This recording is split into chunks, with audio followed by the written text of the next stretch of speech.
Discurso del presidente Gabriel Boric, nuestra querida Leslie Briceño, analista, política, académica, gracias por estar nuevamente con nosotros. Sí, muchas gracias por la invitación. Y claro, ayer fue un día intenso. Para los que nos gusta la política, ahí yo estuve 3 horas y media pegada al televisor escuchando. Con la previa. Claro, no, o sea, un poco más porque 3 horas y media duró el discurso, pero antes el despliegue de los ministros que salían de Cerro Castillo y todas las cosas que ocurrieron antes del discurso y también el después, porque uno espera, se queda también para ver las reacciones, como el día de trabajo. Exactamente, y bastante trabajo justamente cuando se trata sobre todo de la última cuenta pública del presidente en ejercicio. Ya le quedan 9 meses por delante solamente de gobierno.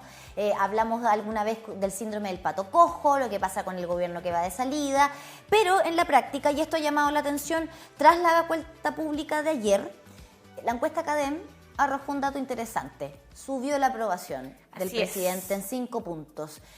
¿Qué podemos sacar en limpio de lo que ocurrió ayer? ¿Por qué se da este aumento en su aprobación cuando tenemos a parlamentarios, políticos de distintos sectores diciendo que fue paupérrima prácticamente? A ver, en general, siempre los presidentes cuando van de salida, siempre aumentan su aprobación, ¿ya? Y eso tiene que ver con lo mismo que que trató de hacer el presidente de la cuenta pública el día de ayer, de manifestar cuáles fueron sus principales logros, los avances que se han hecho y que lógicamente que la ciudadanía empieza a, así decirlo, a ponderar, decir, sí, en realidad esto se logró, el presidente, y podemos ir destacando algunas de sus obras que claro, no son de él propiamente tal, no es que él la haya hecho solito, sino que hay una aprobación por parte del Congreso. También significó el trabajo entre el gobierno y la oposición, por ejemplo, la reforma previsional, la ley de las 40 horas, también diferentes cosas que él fue señalando, el copago cero, que es una política pública bastante significativa, de copago cero de FONASA en todo lo que es la atención pública. Entonces, hubieron muchas cosas que se fueron destacando y ahí la ciudadanía empieza a decir, sí, verdad, que eso se ha hecho en este gobierno y que finalmente me permite mirar en forma más positiva.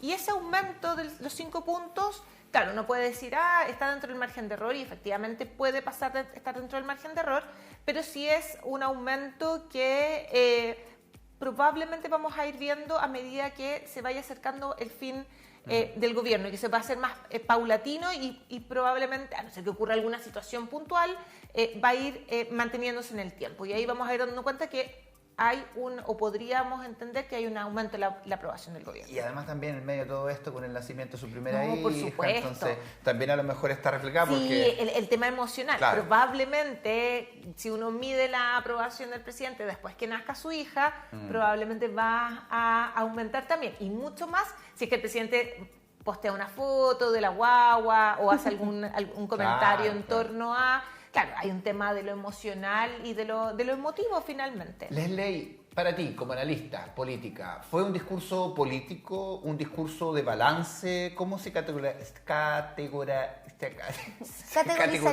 este discurso?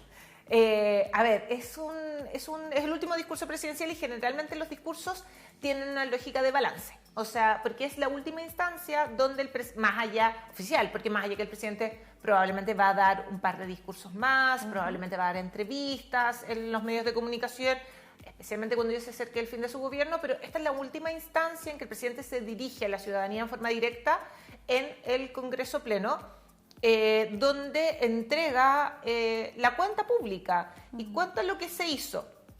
Y efectivamente es de balance. Él partió señalando un discurso largo, partió señalando que iba a tener diferentes pilares, diferentes ejes su discurso.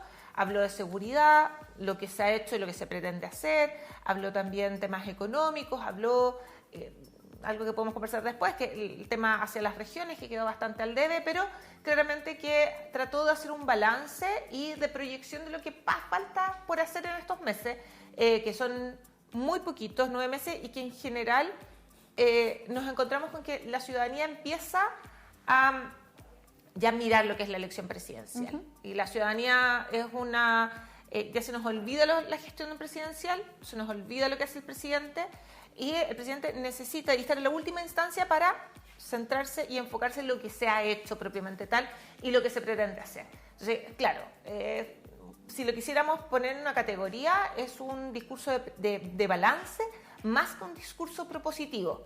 Y ojo, es un discurso que probablemente a la ciudadanía cuando lo escuchó, probablemente mucha gente se aburrió, escuchó 5 minutos. Pero vio el resumen en la noche.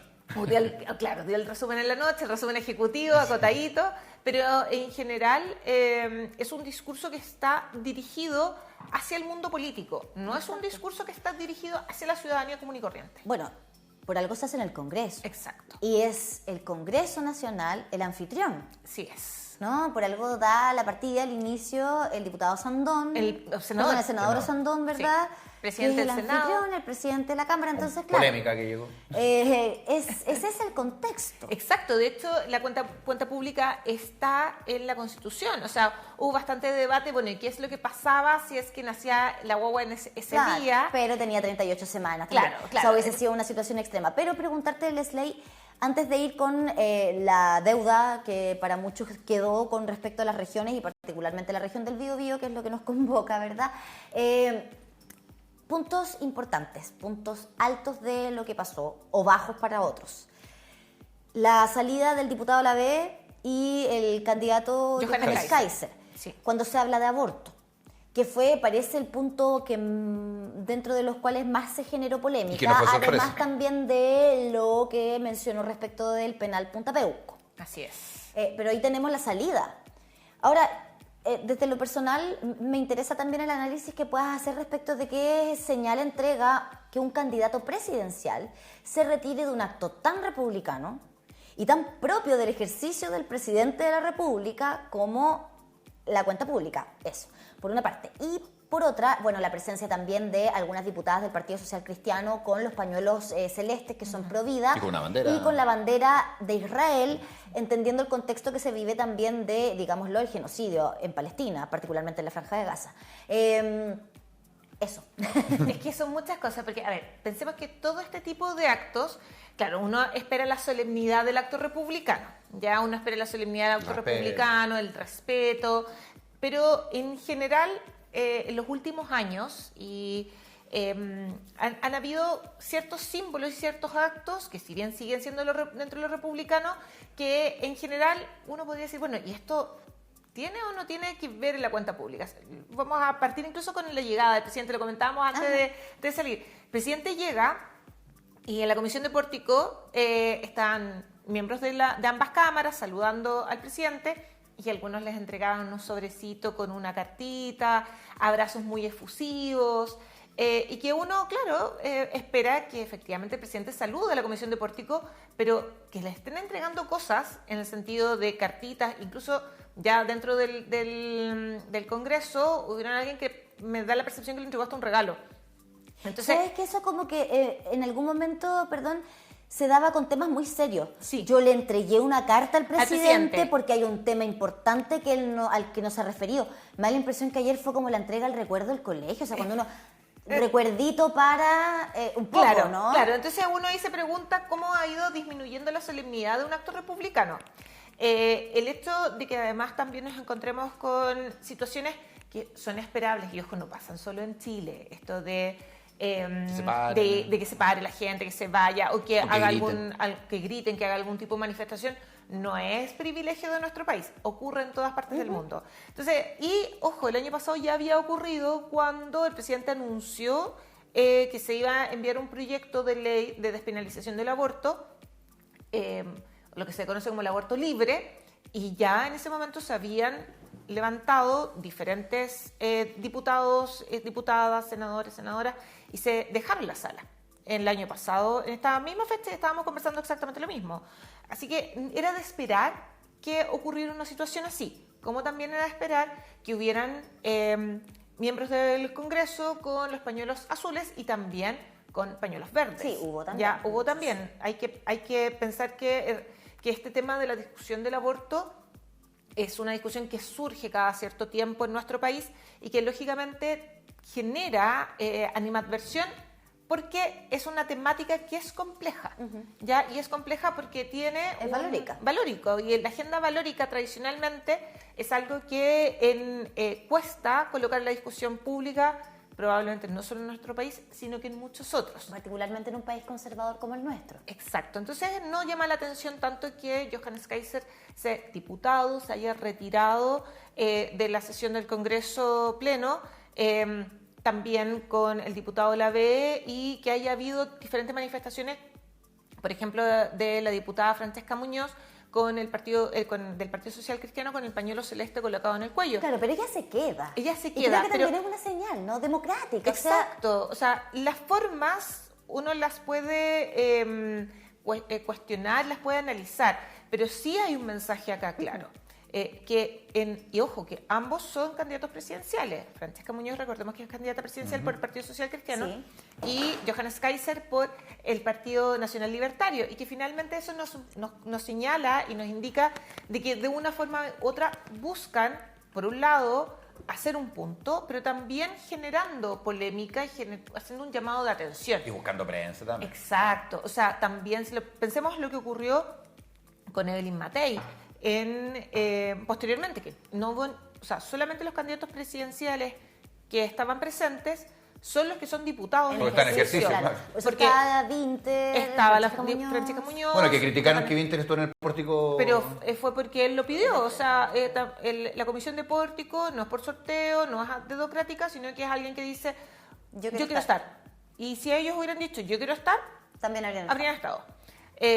Recordemos al diputado Mulet también, que se nos olvida que Sí, es diputado diputado. Mulet. Entonces, los candidatos presidenciales o precandidatos presidenciales que estaban en el Congreso son porque son diputados en ejercicio. Claro, por eso no estaban ni Carolina Toá, ni Evelyn Matei, ni Janet Jara, ni José Antonio Cast y todos los otros que... Todos opinaron por internet.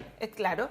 Y uno también se podría preguntar el comentario que hace Evelyn Matei en torno a que le había dado pena y vergüenza, y que finalmente lo que buscan son llamar la atención para llevar la agenda hacia su sector. Ojo, no estoy diciendo con esto que no lo hizo el oficialismo. Los candidatos del oficialismo también usaron sus redes sociales y utilizaron también sus espacios para alabar la cuenta pública del presidente. Leslie, cortito antes de ir a regionalización.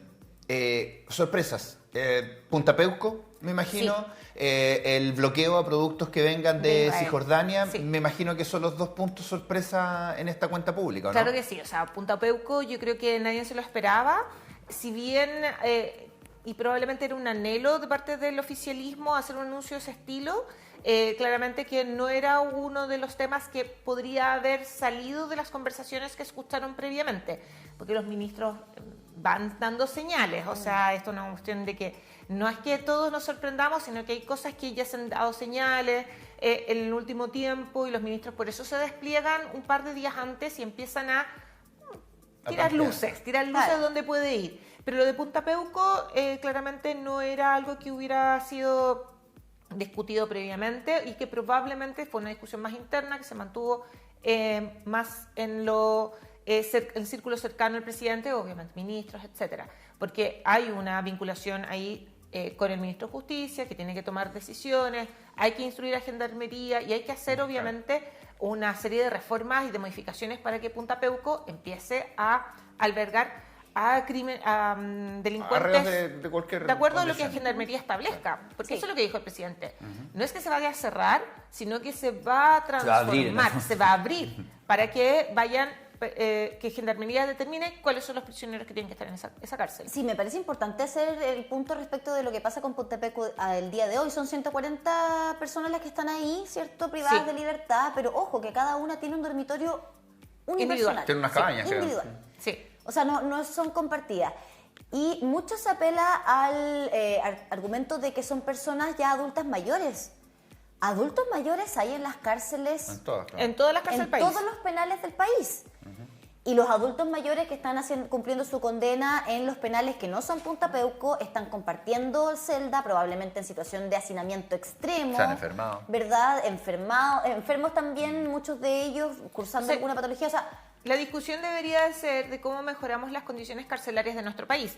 Y claramente que uno no es bajar el nivel, no es bajar el estándar, sino que aumentarlo. O sea, si vamos a tener una cárcel para adultos mayores, bueno, perfecto, puede ser, pero... Pero miremos también qué es lo que pasa con los presos que hoy día viven en condiciones que son realmente inhumanas.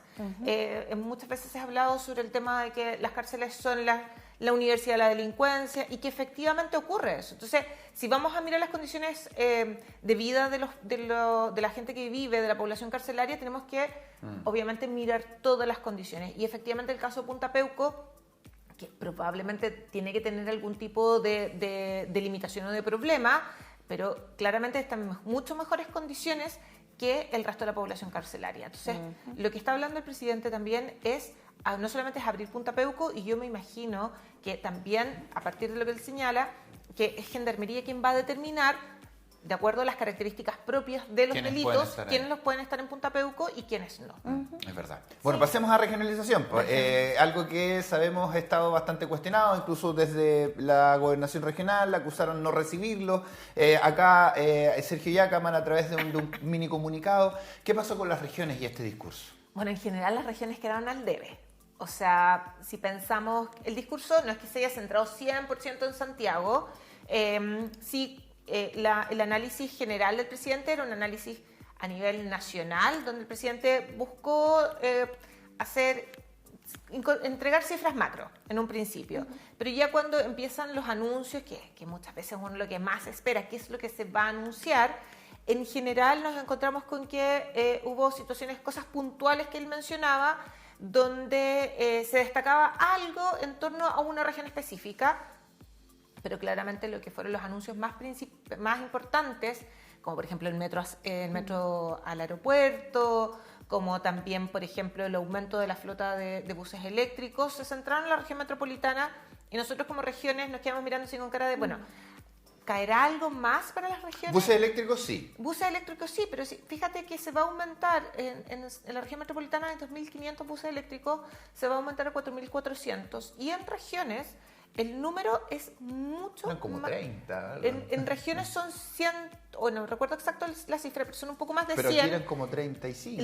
En la región del Biobío son muy pocos y se va a aumentar una licitación a 360 buses eléctricos divididos en distintas ciudades. Entonces, claro, uno dice que no alcanza ni a ser el 10% de lo que hay en la región metropolitana, y donde la región metropolitana concentraría 4.400 a marzo del próximo año versus 400 aproximadamente, por eso no alcanza a ser el 10% en regiones. Y eso es algo que nos llama la atención. O sea, el tema regional quedó bastante fuera del discurso, y ya lo que es la región del Biobío, por ejemplo, los buses eléctricos se anunciaron que va a estar dentro de esta licitación, pero que es Concepción versus otras capitales regionales. También en la región del Biobío se hicieron, quizás el anuncio más significativo es el anuncio de ASMAR, que fortalecer ASMAR y que el anhelo que planteaba el presidente, que ojalá toda la flota naval de nuestro país se construya en ASMAR. Bueno, pero era algo esperable, ¿no? Porque ya habíamos tenido la visita del presidente a ASMAR, ¿cierto? Querían potenciar. Sí.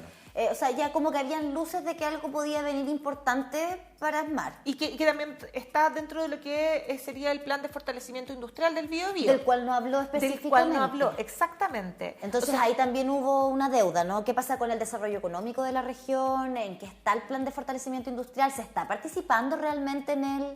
Claro, ahí no se mencionó nada, lo mencionó tangencialmente en algún momento, como que hizo alusión a algo, pero claro, el anuncio más significativo para la región del Biobío podríamos señalar que fue lo de ASMAR.